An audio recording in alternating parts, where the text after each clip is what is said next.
legal industry is probably one of the most antiquated industries around, certainly in New York, because of the volume of cases in the 5 boroughs has made it hard for the court system to adjust to the use of technology.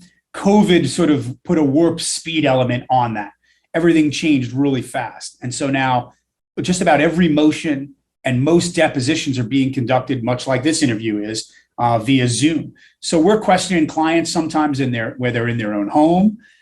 Sometimes they're in their cars. I questioned a client who was sitting on a park bench once, not a client, an adversary, defendant.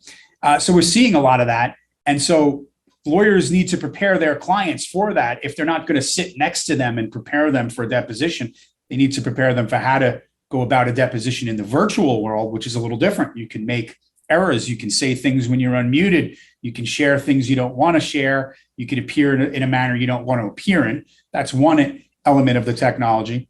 The other is when you go to court.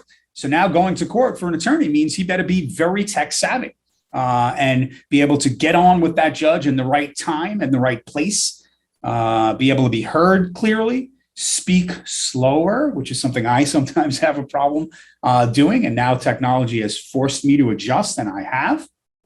And the lawyers need to be able to share their screens and share evidence, both at a deposition and be able to master that, or in front of a court and be able to master it in that sense. And a lot of us are just unable to do that.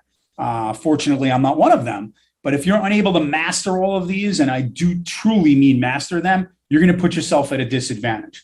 Now, the good news is that with the great delays that COVID has caused in the court system, the warp speed advance of technology being used in the courts is really helping things, and it's saving attorneys a lot of time and a lot of effort and moving things a lot faster. So ultimately, we're going to start to see this move back to a very efficient standard where clients can get their day in court fast and can get their evidence out there efficiently and quickly.